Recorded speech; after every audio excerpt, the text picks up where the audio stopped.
మహబూబాబాద్ లోక్సభ స్థానం ఎన్నికల ఓట్ల లెక్కింపు కోసం అన్ని ఏర్పాట్లు సిద్ధం చేసింది అధికార యంత్రాంగం. సాంఘిక సంక్షేమ బాలికల గురుకుల కళాశాలలో కౌంటింగ్ ఏర్పాట్లు చేశారు అధికారులు. ఇదే విషయంపై మరిన్ని వివరాలు అశోక్ అందిస్తారు. లెక్కింపుకు అధికార యంత్రాంగం అన్ని ఏర్పాట్లు చేసింది. మహబాద్ పార్లమెంటు పరిధిలో 7 నియోజకవర్గాలలో లెక్కింపు కొనసాగేందుకు కూడా నియోజకవర్గాల వారీగా మొత్తం టేబుల్ ఏర్పాటు చేశారు. అధికార యంత్రాంగం అన్ని ఏర్పాట్లు చేసింది. ఈవీఎంల వద్ద 5 అంచెల భద్రత సివిల్ పోలీసులతో పాటు స్థానిక పోలీసులు, సిఆర్పిఎఫ్ బలగాలు, కేంద్ర బలగాలతోని మొత్తం ఏర్పాట్లు చేసిన పరిస్థితి కనబడుతుంది. ఎవరు లోపలికి వెళ్ళినా మొత్తం క్షుణ్ణంగా తనిఖీలు చేసిన తర్వాతనే లోపలికి పంపించిన పరిస్థితి అయితే కనబడుతుంది.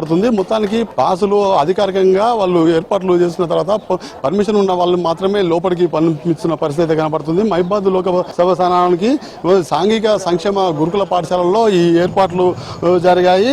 7 అసెంబ్లీ స్థానాల వారిగా కౌంటింగ్ చేసేందుకు ఒక్కొక్క నియోజకవర్గానికి 14 టేబుళ్లను చొప్పున మొత్తం 98 కౌంటర్లు టేబుల్ ఏర్పాటు చేసి ఆ కౌంటింగ్ కోసం ప్రక్రియ కొనసాగుతున్న పరిస్థితి కనబడుతుంది. మహబూబాబాద్ లోకసభ స్థానానికి 7 శాసనసభలో 1809 పోలింగ్ కేంద్రాల్లో 15,32,366 మంది ఓటర్లు ఉండగా ఇందులో 11,01,030 మంది మాత్రమే ఓటర్లు తమ ఓటు హక్కును వినియోగించుకున్నారు. ప్రతి కౌంటింగ్ వద్ద కూడా సూపర్వైజర్, అసిస్టెంట్ సూపర్వైజర్, మైక్రో అబ్జర్వర్లలో రౌండ్ల వారీగా క్షుణ్ణంగా పరిశీలించిన తర్వాతనే ఈ లెక్కింపు కొనసాగించేందుకు పరిశీలించిన తర్వాత మొత్తం ప్రకటించే అవకాశాలు ఉన్నాయని అధికార యంత్రాంగం చెప్తుంది. ఈ ఫలితాలను ఆన్లైన్లో పరిశీలించేందుకు 750 మంది సిబ్బందిని ఉంచారు. ఇక్కడ మొత్తానికి భద్రతా దృష్ట్యా 600 మంది సివిల్ పోలీసులతో పాటు సిఆర్పిఎఫ్ బలగాలు, డిఎస్పీ స్థాయి అధికారులను కూడా ఎప్పటికప్పటికి పర్యవేక్షణ చేసుకోవడం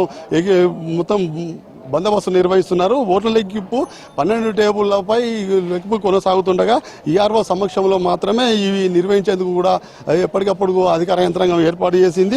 ఇక్కడ మొదట భద్రాచలం నుంచి లెక్కింపు ప్రారంభించి ములుగులో మాత్రం పూర్తయ్యే వరకు మాత్రం ఫలితాలను ప్రకటించే అవకాశం ఉంది. ఇలా విజేత ఎవరు అనేది కూడా తెలిసే అవకాశం ఉంది.